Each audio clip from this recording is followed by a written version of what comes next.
Sì.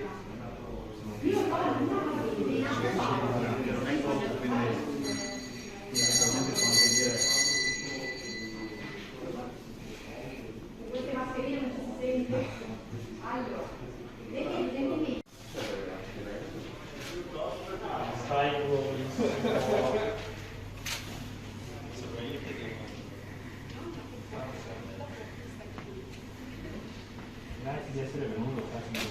Nessun problema, avevo dato un libro di solo che io guardo la storia di che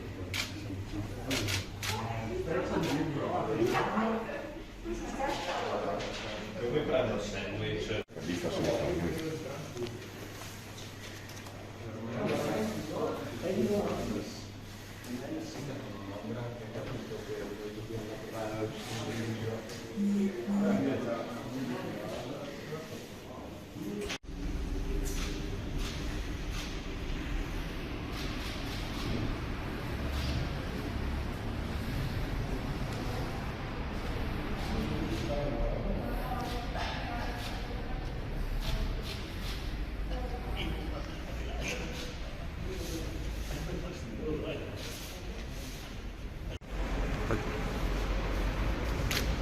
Sì, già in tarda mattinata le persone stanno rispondendo e quindi abbiamo già approntato qui negli uffici comunali di Vo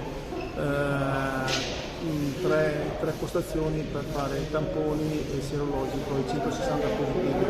Per un controllo dopo 6 mesi, quindi da quel primo weekend del mese di maggio, in cui appunto abbiamo, oltre ai tamponi, abbiamo fatto anche il controllo serologico per verificare il titolo anticorpale, cioè se dopo 6 mesi dal controllo il titolo anticorpale è sceso e se può garantire l'immunizzazione delle persone che sono venute in contatto con il virus. Questo è il lavoro che stiamo facendo qui, ma c'è dall'altro che in questo momento l'Università di Padova sta portando avanti, cioè il controllo sul DNA per verificare poi come mai in alcune persone il virus può dare delle reazioni pesanti, in altri invece i casi le persone hanno pochissimi o addirittura nessun sintomo anche se positivi al Covid. Ecco, queste sono le due ricette più importanti, ma in particolare la ricerca di oggi, cioè nel titolo anticorpale, servirà anche per fare un'indicazione per i vaccini che stiamo andando a produrre e quindi a inoculare a partire dall'anno prossimo.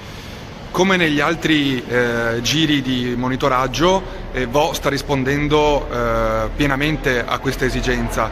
Nei primi 3 giri quasi tutta la popolazione si era presentata in municipio, anzi nella loro ambulatorio delle scuole. Oggi in municipio praticamente tutti hanno aderito all'appuntamento e si sono presentati per il prelievo, quindi Vo c'è un'altra volta. Vo c'è per l'università, c'è per la nostra unità sanitaria, per la nostra regione Veneto, per la comunità scientifica che sta lavorando anche con il nostro apporto proprio per trovare il sistema di rendere inoffensivo il virus.